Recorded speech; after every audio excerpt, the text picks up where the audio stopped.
It all began with Effie's getting something in her eye. It hurt very much indeed, and it felt something like a red-hot spark, only it seemed to have legs as well, and wings like a fly. And then she went to her father to have the thing in her eye taken out. Effie's father was a doctor, so of course he knew how to take things out of eyes. He did it very cleverly with a soft paintbrush dipped in castor oil. When he had gotten the thing out, he said, "This is very curious." Effie stood holding her handkerchief to her eye and said, "I don't believe it's out." People always say this when they have had something in their eyes. "Oh yes, it's out," said the doctor. "Here it is on the brush. This is very interesting." Effie had never heard her father say that about anything that she had any share in. She said, "What?" The doctor carried the brush very carefully across the room and held the point of it under his microscope. Then he twisted the brass screws of the microscope and looked through the top with one eye. "Dear me," he said. "Dear, dear me. 4 well-developed limbs, a long caudal appendage, 5 toes, unequal in lengths." The creature under his eye wriggled a little in the castor oil, and he went on, "Yes, a bat-like wing. A new specimen, undoubtedly. Effie, run round to the professor and ask him to be kind enough to step in for a few minutes." The doctor was so pleased with the new specimen that he gave Effie a shilling, and presently the professor stepped round. He stayed to lunch, and he and the doctor quarreled very happily all the afternoon about the name and the family of the thing that had come out of Effie's eye. But at tea time, another thing happened. Effie's brother Harry fished something out of his tea, which he thought at first was an earwig. He was just getting ready to drop it on the floor and end its life in the usual way, when it shook itself in the spoon, spread 2 wet wings, and flopped onto the tablecloth. There it sat, stroking itself with its feet and stretching its wings. And Harry said, "Why, it's a tiny newt." The professor leaned forward before the doctor could say a word. "I'll give you half a crown for it, Harry, my lad," he said, speaking very fast, and then he picked it up carefully on his handkerchief. "It is a new specimen," he said, "and finer than yours, doctor." It was a tiny lizard, about half an inch long, with scales and wings. So now the doctor and the professor each had a specimen, and they were both very pleased. But before long these specimens began to seem less valuable. For the next morning, when the knife boy was cleaning the doctor's boots, he suddenly dropped the brushes and the boot and the blacking, and screamed out that he was burnt. And from inside the boot came crawling a lizard as big as a kitten, with large, shiny wings. "Why," said Effie, "I know what it is. It is a dragon like the one St. George killed." And Effie was right. That afternoon Towser was bitten in the garden by a dragon about the size of a rabbit, which he had tried to chase. And the next morning all the papers were full of the wonderful winged lizards that were appearing all over the country. The papers would not call them dragons, because, of course, no one believes in dragons nowadays. And at any rate, the papers were not going to be so silly as to believe in fairy stories. At first there were only a few, but in a week or two the country was simply running alive with dragons of all sizes, and in the air you could sometimes see them as thick as a swarm of bees. And they had 4 legs, and a long tail, and great wings like bats' wings. They breathed fire and smoke, as all proper dragons must, but still the newspapers went on pretending they were lizards, until the editor of the Standard was picked up and carried away by a very large one. And then the other newspaper people had not anyone left to tell them what they ought not to believe. So when the largest elephant in the zoo was carried off by a dragon, the papers gave up pretending and put "Alarming Plague of Dragons" at the top of the paper. You have no idea how alarming it was, and at the same time how aggravating. The large-sized dragons were terrible, certainly, but when once you had found out that the dragons always went to bed early because they were afraid of the chill night air, you had only to stay indoors all day and you were pretty safe from the big ones. But the smaller sizes were a perfect nuisance. The ones as big as earwigs got in the soap, and they got in the butter. The ones as big as dogs got in the bath, and the fire and smoke inside them made them steam like anything when the cold water tap was turned on, so that careless people were often scalded quite severely.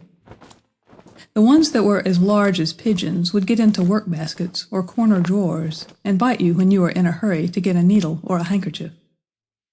The ones as big as sheep were easier to avoid because you could see them coming, but when they flew in at the windows and curled up under your eiderdown, and you did not find them till you went to bed, it was always a shock. The ones this size did not eat people, only lettuce, but they always scorched the sheets and pillowcases dreadfully. Of course, the county council and the police did everything that could be done. It was no use offering the hand of the princess to anyone who killed a dragon. This way was all very well in olden times, when there was only one dragon and one princess. But now there were far more dragons than princesses, although the royal family was a large one. And besides, it would have been a mere waste of princesses to offer rewards for killing dragons, because everybody killed as many dragons as they could, quite out of their own heads and without rewards at all, just to get the nasty things out of the way. The county council undertook to cremate all dragons delivered at their offices between the hours of 10 and 2, and whole wagon loads and cart loads and truckloads of dead dragons could be seen any day of the week. Boys brought barrow loads of dead dragons, and children on their way home from morning school would call in to leave the handful or two of little dragons they had brought in their satchels or carried in their knotted pocket handkerchiefs. And yet there seemed to be as many dragons as ever. Then the police stuck up great wood and canvas towers covered with patent glue. When the dragons flew against these towers, they stuck fast, as flies and wasps do on the sticky papers in the kitchens.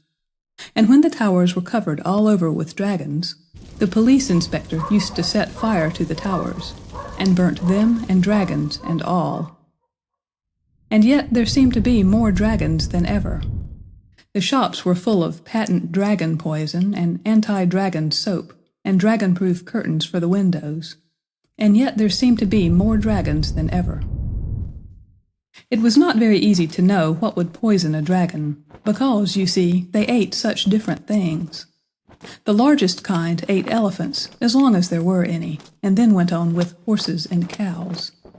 Another size ate nothing but lilies of the valley, and a third size ate only prime ministers, if they were to be had, and if not, would feed freely on servants in livery. Another size lived on bricks, and 3 of them ate 2/3 of the South Lambeth Infirmary in one afternoon. But the size Effie was most afraid of was about as big as your dining room, and that size ate little girls and boys. At first Effie and her brother were quite pleased with the change in their lives. It was so amusing to sit up all night instead of going to sleep, and to play in the garden lighted by electric lamps. But after a time they got very tired of it all. They wanted to see the flowers and trees growing in the fields, and to see the pretty sunshine out of doors. And they wanted so much to get out just for once in the beautiful, bright, dangerous daylight, that they began to try and think of some reason why they ought to go out.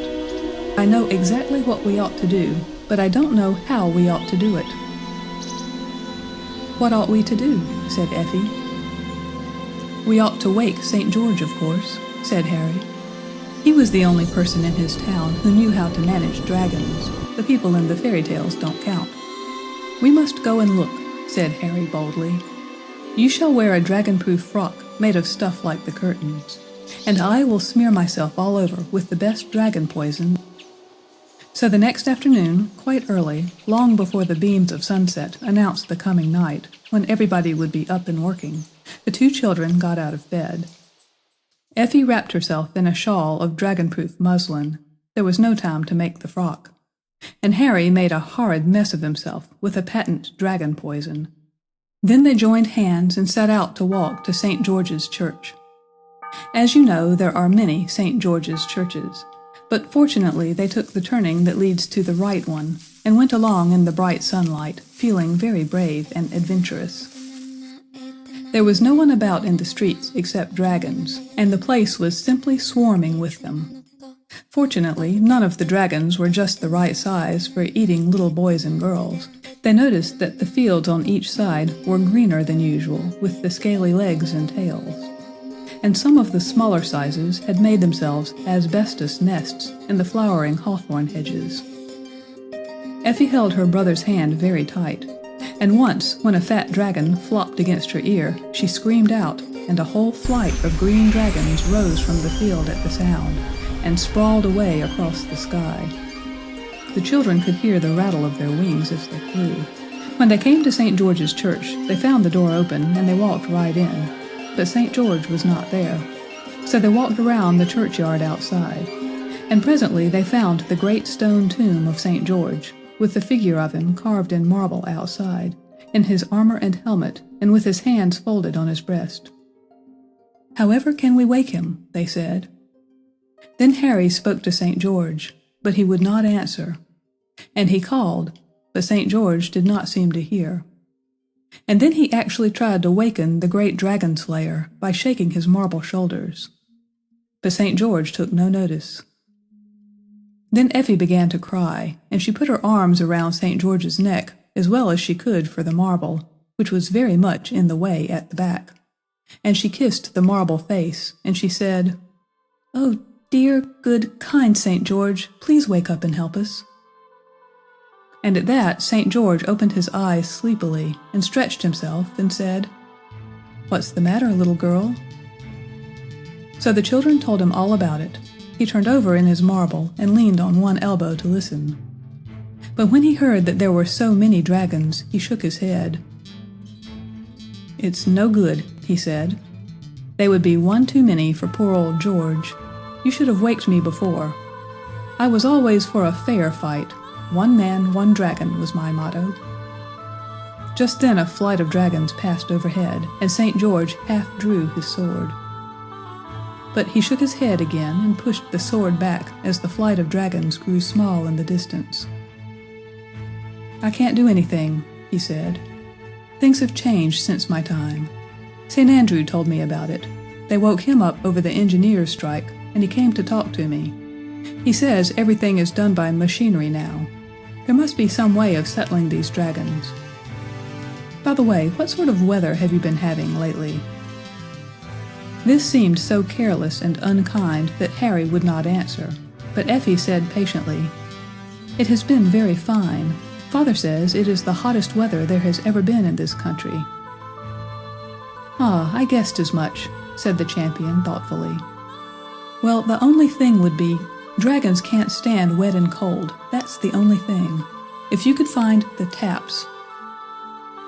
St. George was beginning to settle down again on his stone slab. "Good night, very sorry I can't help you," he said, yawning behind his marble hand. "Oh, but you can," cried Effie. "Tell us, what taps?" "Oh, like in the bathroom," said St. George, still more sleepily. "And there's a looking-glass, too, shows you all the world and what's going on. St. Denis told me about it, said it was a very pretty thing." "I'm sorry I can't. Good night." And he fell back into his marble and was fast asleep again in a moment. "We shall never find the taps," said Harry. "I say, wouldn't it be awful if St. George woke up when there was a dragon near, the size that eats champions?" Effie pulled off her dragon-proof veil. "We didn't meet any the size of the dining room as we came along," she said. "I dare say we shall be quite safe." So she covered St. George with the veil, and Harry rubbed off as much as he could of the dragon poison onto St. George's armor, so as to make everything quite safe for him. "We might hide in the church till it is dark," he said, "and then—" But at that moment a dark shadow fell on them, and they saw that it was a dragon exactly the size of the dining room at home. So then they knew that all was lost. The dragon swooped down and caught the two children in his claws. He caught Effie by her green silk sash, and Harry by the little point at the back of his Eton jacket, and then, spreading his great yellow wings, he rose into the air, rattling like a third-class carriage when the brake is hard on. "Oh, Harry," said Effie, "I wonder when he will eat us." The dragon was flying across woods and fields with great flaps of his wings that carried him a quarter of a mile at each flap. Harry and Effie could see the country below, hedges and rivers and churches and farmhouses flowing away from under them, much faster than you see them running away from the sides of the fastest express train. And still the dragon flew on. The children saw other dragons in the air as they went, but the dragon, who was as big as the dining room, never stopped to speak to any of them, but just flew on quite steadily. "He knows where he wants to go," said Harry. "Oh, if he would only drop us before he gets there." But the dragon held on tight, and he flew and flew and flew, until at last, when the children were quite giddy, he settled down, with a rattling of all his scales, on the top of a mountain. And he lay there on his great green scaly side, panting, and very much out of breath, because he had come such a long way. But his claws were fast in Effie's sash and the little point at the back of Harry's Eton jacket. Then Effie took out the knife Harry had given her on her birthday. It had cost only 6 pence to begin with, and she had had it a month, and it never could sharpen anything but slate pencils. But somehow she managed to make that knife cut her sash in front, and crept out of it, leaving the dragon with only a green silk bow in one of his claws. That knife would never have cut Harry's jacket tail off, though, and when Effie had tried for some time, she saw that this was so, and gave it up. But with her help, Harry managed to wriggle quietly out of his sleeves. Then the children crept on tiptoe to a crack in the rocks and got in. It was much too narrow for the dragon to get in also, so they stayed in there and waited to make faces at the dragon when he felt rested enough to sit up and begin to think about eating them. He was very angry indeed when they made faces at him, and blew out fire and smoke at them, but they ran farther into the cave so that he could not reach them, and when he was tired of blowing, he went away. But they were afraid to come out of the cave, so they went farther in, and presently the cave opened out and grew bigger, and the floor was soft sand, and when they had come to the very end of the cave, there was a door, and on it was written, "Universal Tap Room, Private, no one allowed inside."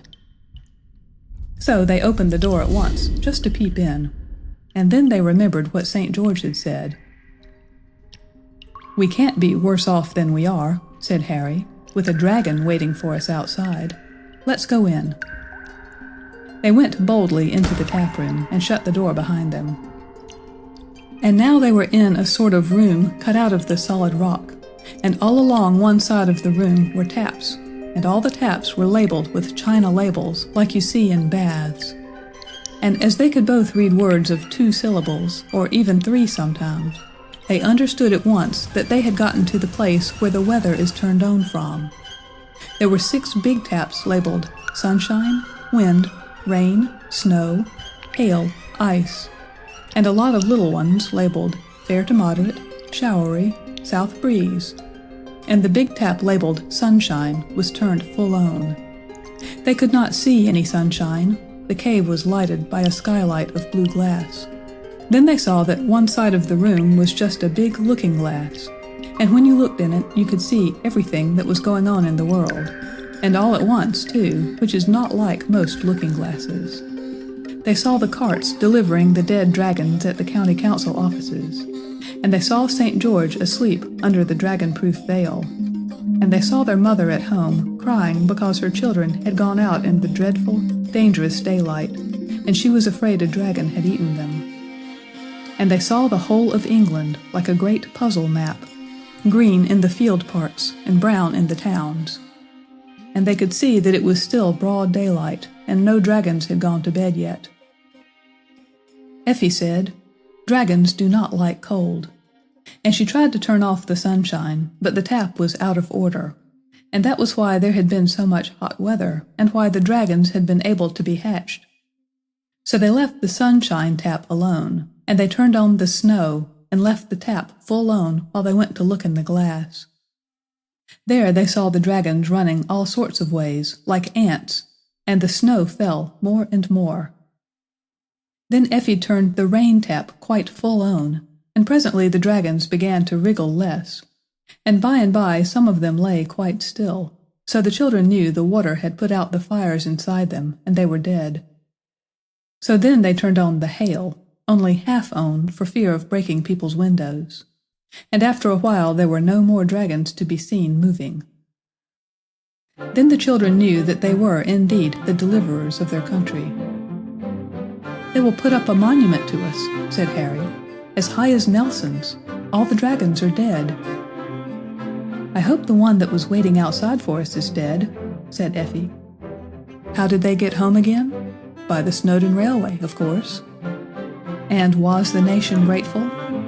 "Well, the nation was very wet, and by the time the nation had gotten dry again, it was interested in the new invention for toasting muffins by electricity, and all the dragons were almost forgotten. Dragons do not seem so important when they are dead and gone, and you know there never was a reward offered." "And what did Father and Mother say when Effie and Harry got home?" "My dear, that is the sort of silly question you children always will ask. However, just for this once, I don't mind telling you. Mother said, 'Oh, my darlings, you're safe, you're safe! You naughty children, how could you be so disobedient? Go to bed at once.' And their father, the doctor, said, 'I wish I had known what you were going to do. I should have liked to preserve a specimen,